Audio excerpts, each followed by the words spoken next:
So today we are going to start the last unit of your syllabus, that is unit number 6, optical communication systems. Okay. So basically in this unit, what we are going to discuss? So we are going to discuss about the what are the different parameters that you should consider for to design or to establish a particular optical communication system. Then we are going to discuss about the selection of different components that is required in the optical communication system. Okay, what are the basic components that you require to design an optical communication system? So you must have to select the proper optical source. Then you must have to select proper optical cable, right? That is the communication medium. And finally, at the destination side, you must have to select a appropriate optical detector also, right? So basically, optical source or a selection of optical source, selection of optical fiber, and selection of optical detector. These are the major selection of the, or these are the major components that are involved in any optical communication system design. And to have a, what we can say, the maximum efficient performance of that system, you must choose all these components very wisely, right? So you must choose a proper optical source, then you must choose a proper optical cable, then you must choose a proper optical detector, right? Then and then only your system is going to work efficiently and properly, right? So first we will talk about the point to point link.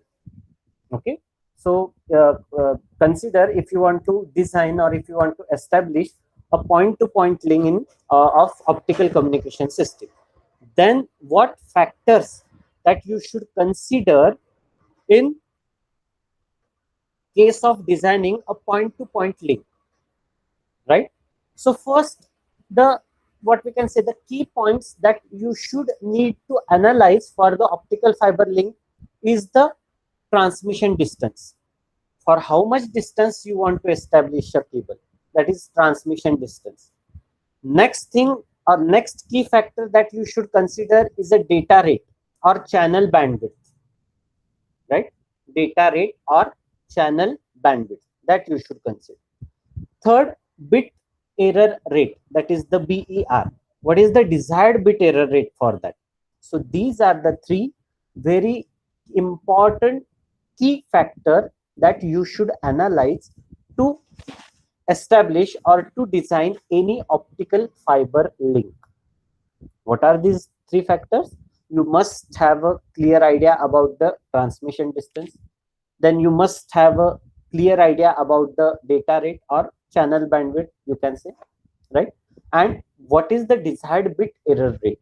These three fundamental and major key factors that you should take into consideration or that you should analyze to establish optical fiber link, right? Now again, you have this a very common block diagram of optical communication system, right? First you have an information source, then you have an optical transmitter, then you have an optical fiber as a communication medium, then at the destination side you have an optical receiver, and finally you have a user. Okay, now in case of optical transmitter, okay, you have a 2 or 3 different options. You can either choose LED or you can choose laser. Then in case of optical fiber, you have a single mode fiber or multi-mode fiber. Again, in that you have a 2 types, step index and graded index. And at the optical receiver side, you have a pin diode, you have a phototransistor, you have a avalanche photodiode, right? These are the probably or mostly used optical receivers or optical detectors, right? Now again, to choose a proper optical transmitter or optical source, okay, don't get confused between the optical transmitter and optical source, it is one and the same thing. To choose proper optical transmitter or optical source, that may be a LED or laser, what point again that you should consider? You should consider emission wavelength of that particular optical transmitter or source. Spectral line width you should consider, right? These all parameters you have to match with your requirement of the optical fiber link. Then what is the output power that it can transfer or it can transmit into the cable? Then what is the effective radiating area and what is the emission pattern, right? So these are the 5 important points that you should consider to select or to choose your optimal and efficient optical source. Then we will come to the optical fiber cable. That may be a step index or multi graded index, and that can be a single mode or multi-mode also, right? So you are aware of what are the different types of optical cable. Basically, we have two types, that is the single mode fiber and multi-mode fiber. In again, single mode fiber or sorry, multi-mode fiber, you can have a step index fiber or graded index fiber, right? So depending upon your requirement, you can choose appropriate. But again, what parameters that you should consider to choose that fiber, right? You can choose a single mode step index or a multi-mode step index, or you can choose a single graded multi-mode graded index fiber, no problem. But the thing is, what factors or what parameters that you should take into consideration? You must consider fiber's core size, its core diameter, you can say. Then you should consider its core index profile or its refractive index profile of core and cladding. Then you should consider the bandwidth or dispersion loss, right? Dispersion loss. Then you should consider attenuation loss. Then you should consider a numerical aperture of that particular fiber. So these are the important factors that one must know to select or to choose that appropriate optical fiber. This one must know all these things, right?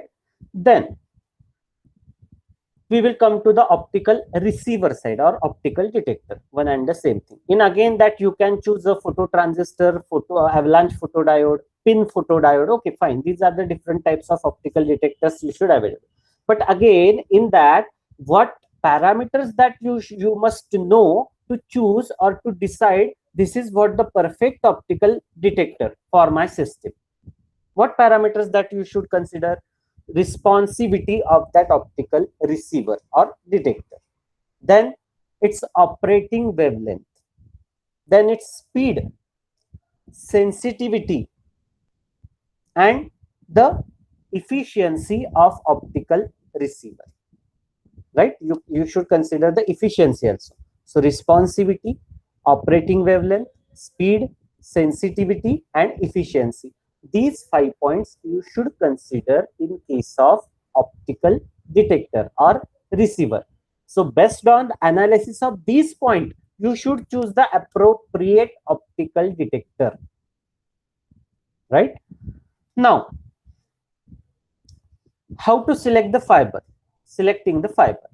Now, first, to select fiber, what are the points that we should consider? We should consider a core size, then its refractive index, then its attenuation, numerical aperture, and dispersion. Okay, these are the important parameters that you should consider of that fiber. Then bit rate and the distance are the major factor for the selecting fiber. Now again, you must consider the attenuation, right? Depends on what? Attenuation depends on what? Distance as well as different losses that it can occur. Then distance bandwidth product, right? If you are using the connectors and different splicers, then losses in that connector and fiber splicer also you should consider, right? Then decide whether you should go for the multi-mode fiber or single mode fiber or step index or graded index fiber. But before that, you must analyze the attenuation, dispersion. You must identify the required numerical aperture, right? Then If your distance is too large, then you may require different connector and splicers. Then you also consider the cost of connectors and splicers that you require, right? So distance bandwidth product, that also you should take into account. And after analyzing all these parameters, then go for either you are going with the multi-mode fiber or single mode fiber, or you are going with the step index fiber or graded index fiber, right? Then selecting the optical source, right? Selecting the optical source. Now what different factors you should consider to selecting the optical source? You must consider the emission wavelength, right? Then power transmitted or power emitted by the optical source, then its operating wavelength. Again, you have to take into consideration stability, reliability, cost. These are again many more factors. See, it is not the case that whatever the 5 factors this we have listed here, only you have to consider these factors. No, these are the major ones. Along with this, you have to consider many more factors, right? Output power, emission pattern, emission wavelength, that means operating wavelength, then spectral line width. These are the major factors, but it doesn't mean that you have to consider only these factors. No, along with this, you have to consider its stability, reliability, then cost, then driving circuit consideration. Okay, it is not the case that only you have mounted the LED and it will transmit the what we can say light rays. No, it is not the case. You have to operate that LED, you have to make some driving circuit for that LED. So all these points that you should consider to select the appropriate optical source. Okay, so probably from this point we will continue our discussion in the next lecture. For today we will stop here. If you have any doubt or query, you can ask me right now.